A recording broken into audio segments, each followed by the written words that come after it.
Imagine this. It's July 1518 in the city of Strasbourg, France.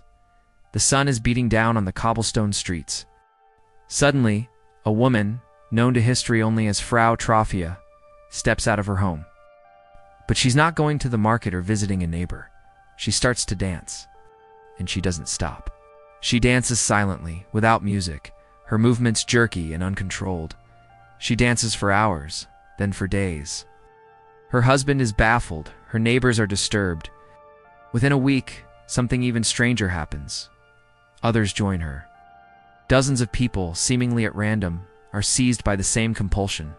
They can't stop dancing. This wasn't a party. It was the beginning of one of history's most bizarre and terrifying events. The dancing plague of 1518. The number of dancers swelled from dozens to over 400 within a month. Men, women, and children were caught in this surreal, silent marathon. They weren't dancing for joy. Their faces were contorted in agony and fear. They were prisoners in their own bodies, forced to move until they literally dropped. The scene was a living nightmare. People danced until their feet were bloody and their bones were showing. They begged for help, cried out in pain, but their limbs kept moving, driven by some invisible force. Historical records, including notes from physicians, city council minutes, and local chronicles, all document this horrifying spectacle. The suffering was immense. Imagine the sheer physical torment of non-stop movement day and night with no rest. Dozens of people died.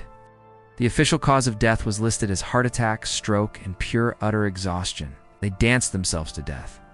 Now, you might think the local authorities would have tried to stop them, to restrain them for their own safety. Well, they did intervene, but their solution was, frankly, insane. Based on the medical theories of the time, the physicians believed the dancers were suffering from hot blood. Their bizarre prescription? The victims had to dance the fever out of their systems. So, the city officials did something that only made things worse. They cleared out public spaces like guild halls and the grain market to give the dancers more room. They even built a massive wooden stage and hired professional musicians to play pipes and drums. Thinking that constant music would keep the victims moving and speed up their recovery, this was a catastrophic decision. Instead of curing the plague, it amplified it.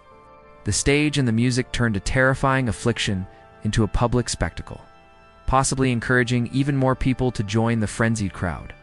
The death toll climbed. The sight of hundreds of people flailing uncontrollably on a purpose-built stage must have been one of the most horrifying scenes in medieval history. The authorities had, with the best of intentions, created a death trap. So, what on earth was going on? Was it a curse? New undiscovered disease?